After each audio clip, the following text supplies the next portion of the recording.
Any ranking of Saturday Night Liv's most memorable cast members is incomplete without the name Will Ferrell.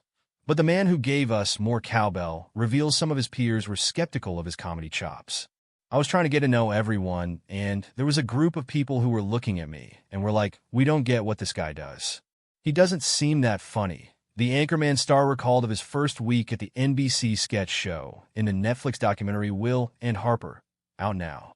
The new doc sees Ferrell and former SNL head writer Harper Steele embarking on a cross-country road trip after Steele comes out as a trans woman. The longtime friends met at SNL when they started on the same week back in 1995. Before hitting the road in the doc, they returned to their old stomping grounds at 30 Rock to reminisce about their past and how they instantly gravitated toward each other. That first week we went downstairs to lunch, and there was just something about the two of us where we were kind of on the same wavelength in a lot of different ways, Steele said, also confirming Ferrell's suspicion of their peers' perceptions. They all thought Will Ferrell was a dud. But I knew that Will was not the dud, declared Steele, who penned such sketches as Oops, I Crapped My Pants, and Tim Meadows' recurring The Ladies' Man series. You were just an ambassador for me to be like, no, don't write him off. He's actually really funny, the Elf star said of his old pal. Returning the favor decades later, Ferrell served as an ambassador for Steele in the film as they stopped in cities across the U.S. where the comedy writer has hesitated to revisit since transitioning at age 61.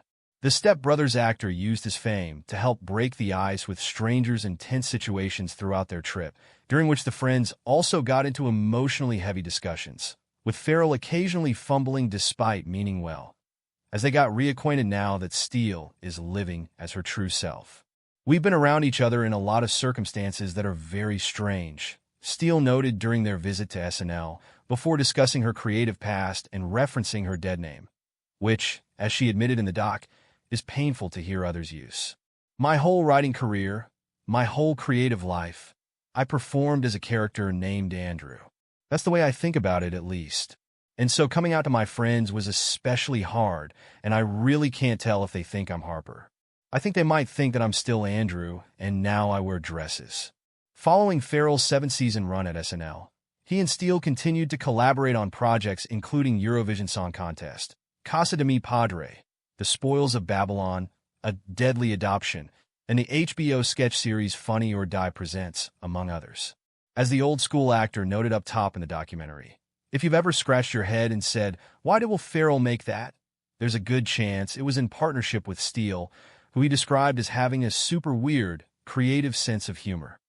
Other Saturday Night Live alums who appear in Will and Harper include Fred Armisen, Tina Fey, Will Forte, Colin Jost, Tim Meadows, Seth Meyers, Tracy Morgan, Paula Pell, Molly Shannon, Kristen Wiig, and show creator Lorne Michaels.